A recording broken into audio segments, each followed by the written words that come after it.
अध्यात्म न हो तो वो विज्ञान फिर अंत में विनाशकारी बन सकता है। परंतु विज्ञान के साथ साथ आध्यात्म भी ज़रूरी है। साइंस के साथ साथ साइलेंस पावर भी बहुत ज़रूरी है, क्योंकि साइंस की शक्ति का आधार ही साइलेंस पावर है। इसलिए मेडिटेशन को इतना महत्व दिया जाता है, आध्यात्मिकता को महत्व दिया जाता है। तो आध्यात्मिकता माना क्या? अध्यात्म अर्थात आत्मा का अध्ययन। शरीर तो विनाशी है, लेकिन मैं एक अजर अमर अविनाशी आत्मा हूँ, वो पहचानना, इस देह से न्यारा समझना, इस देह के अंदर मैं एक चेतन शक्ति विराजमान हूँ, ये निश्चय करना, और इस कर्म क्षेत्र पर मैं पाठ बजा रही हूँ। मेरा असली स्वभाव शांति है, प्रेम है, खुशी है, और इसलिए हम इस संसार में आए ताकि हम ये बांट सके सबको। तो देना है, ये खजाने बांटने हैं। हम देने के लिए आए हैं, लेने के लिए नहीं, क्योंकि आत्मा इन खजानों से भरपूर है, जो हम मन द्वारा, वचन द्वारा, कर्म द्वारा व्यक्त करते हैं। आज आत्माएं इनसे क्यों वंचित है? क्योंकि अपने सच्चे स्वरूप को नहीं जानती है। मैं कौन हूँ, मैं कहाँ से आया हूँ, मैं क्यों आया इस जगत में, आखिर जीवन का लक्ष्य क्या है, और कैसे उस लक्ष्य को हमें प्राप्त करना है, उसके लिए करना क्या है। तो एक है अंदर का जगत, दूसरा है बाहर का जगत, और तीसरा है इनसे भी पार, हाँ, जिसको परमात्मा के लिए कहा पार निर्वाण कहा, हाँ, परम धाम कहा। तो ये तीन लोकों में जो सबसे ऊंचा लोक है, हाँ, लोक, अलोक और परलोक, उस परलोक तक पहुंचना ये हमें मेडिटेशन सिखाता है। और जब हम उस लोक का अनुभव करने लगते हैं तो महसूस होता है कि हम यहाँ पर होते हुए भी एक न्यारा प्यारा जीवन जी सकते हैं। आज क्यों मनुष्य इतना तनाव में है? क्योंकि लगाव है, अटैचमेंट्स है, मेरापन है, मेरा मेरा मेरा, मैं मेरा, उस मैं मेरे में फंसे हुए हैं। तो जहाँ मैं मेरापन है वहाँ तो दुखी होगा, क्योंकि जितनी बार सुबह से लेकर रात्रि तक मैं कहते रहते हैं, वो दे अभिमान के वश में कहते हैं, तो हमारा हर कर्म पाप के खाते में जाता है। तो क्योंकि अभिमान तो दुखदाई है ना, इसीलिए कितना सुंदर कहा है, दया धर्म का मूल है, पाप मूल अभिमान। पाप का मूल है अभिमान, और जहाँ पाप है वहाँ परमात्मा नहीं है। या तो परमात्मा होगा या तो पाप होगा। हम लोग कहते हैं या तो पाप है या तो बाप है, परमात्मा पिता है। तो हम उस परलौकिक पिता को पहचाने, उस परलोक को पहुंचना है, तो उस घर को याद करें, क्योंकि वहीं जाना है। तो आध्यात्मिक ज्ञान क्या कहता है? खुद को पहचानो, परमात्मा को पहचानो, और फिर समय को पहचानो। अभी कौन सा समय चल रहा है? घोर कलयुग चल रहा है। चारों ओर पापाचार, भ्रष्टाचार, दुराचार, अत्याचार, अनाचार, सब प्रकार का बुरा आचरण चारों ओर देखने को मिल रहा है। लेकिन सदाचार ये कहीं कहीं मुश्किल से मिलता है। आज भी हम सुबह बाबा के माँ वाक्य सुन रहे थे, तो बाबा ने कहा कि हर एक के जीवन में कितने प्रकार के पर है। पर, हाँ, पंख होते ना, तो उसको पर कहते हैं। तो कौन से पर है? पर दर्शन है, पर निंदा है, पर ग्लानि है, पर चिंता है, पर मत है। तो ये अलग प्रकार के पर है। इन परों के पीछे हम दौड़ते रहते, उड़ते रहते, इसकी उसकी उसकी उसकी बातें, और उसी में फंसे रहते हैं, तेरी मेरी इसी में फंसे रहते हैं। तो परमात्मा ने कहा ये सारे पर अभी निकाल दो।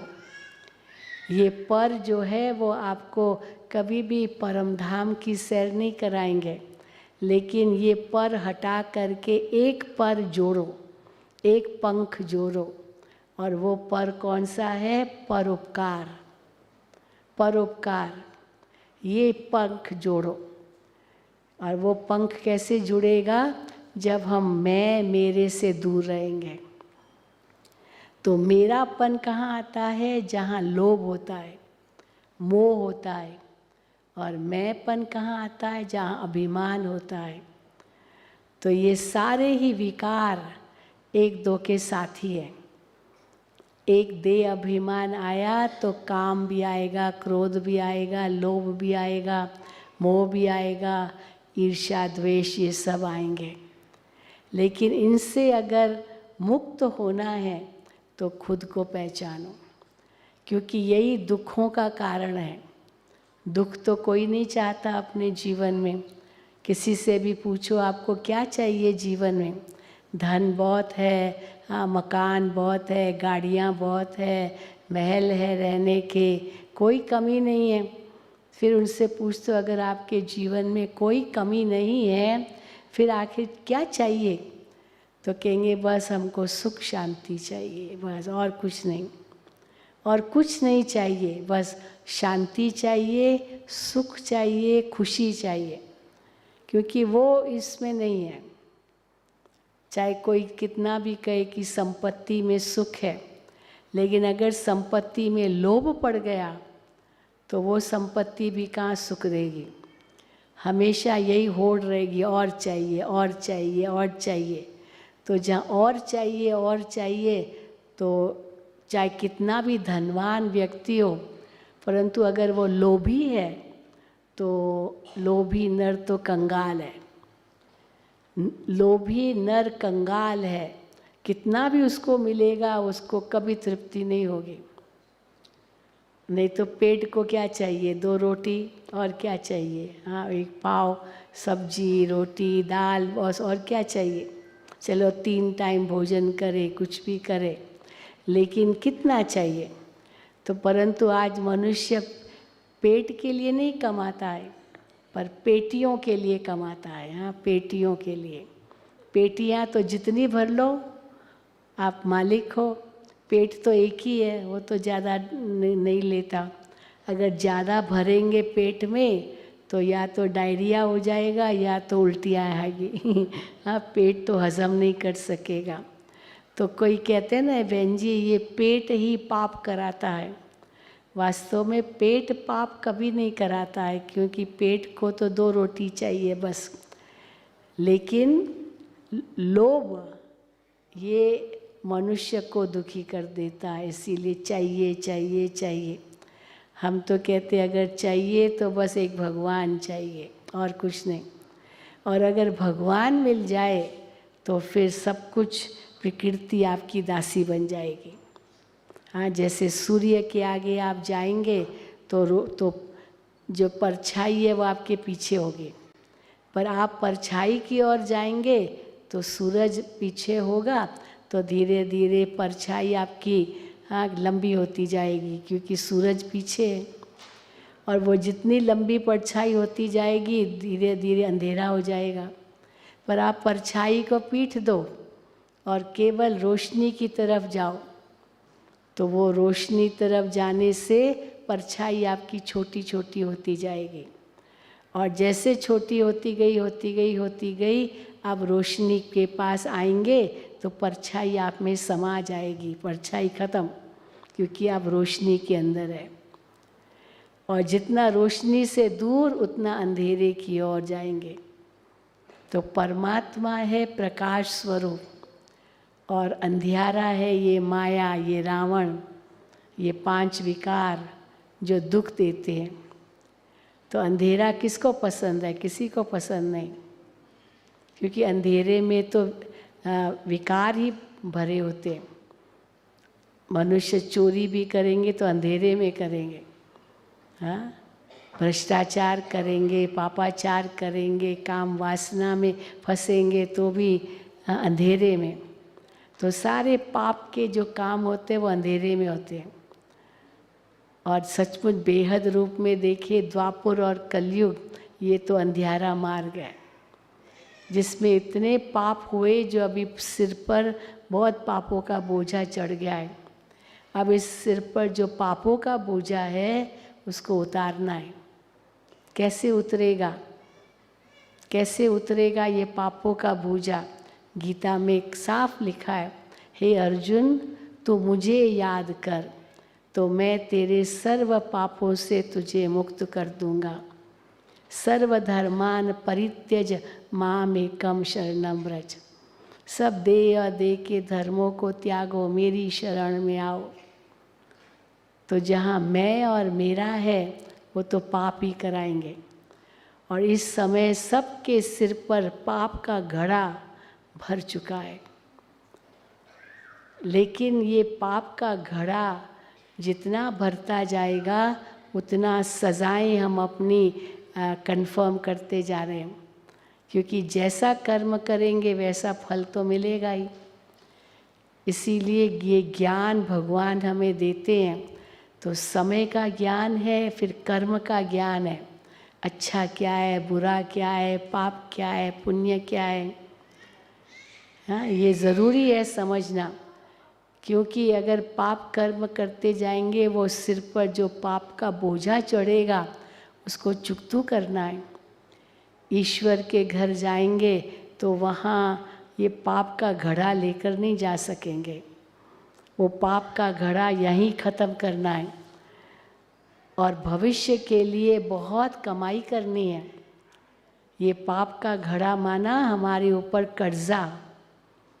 जैसे किसी के सिर पर बहुत कर्जा हो तो उसको नींद कहाँ आएगी? आज देखो नींद के लिए गोलियां खानी पड़ती है, नींद के लिए क्या नहीं प्रयत्न करते हैं। और एक बेचारा छोटा सा साधारण व्यक्ति वो जहाँ भी बैठेगा उसको नींद आएगी। और कोई तो बड़े बड़े महलों में रहते हैं, डनलॉप पिलो के उनके गद्दे हैं, सारा सोना चांदी न जाने क्या क्या है, लेकिन नींद नहीं आती है। वो सोना किस काम का? हाँ, जो हमारा ये सोना को दूर कर दे। कौन सा सोना प्रिय है, वो नींद का सोना या वो सोना जो कहते हैं कि सोना क्या पहना, हाँ, वो सोना किस काम का जो कान काटे।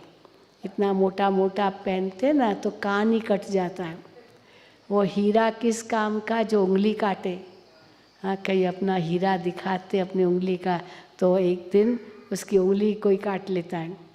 हाँ, वो चेन किस काम का जो हाँ बंधन में डाल दे या वही ले ले, बार बार उसको ध्यान रखना पड़ता है। मुझे याद है मुंबई में हम जब ट्रेन से ट्रैवल करते थे तो देखते थे एक बहन चिल्लाएगी, हाय मेरा मंगलसूत्र कोई ले गया, मंगलसूत्र कोई ले गया, मेरा मंगलसूत्र किसी ने छीन लिया।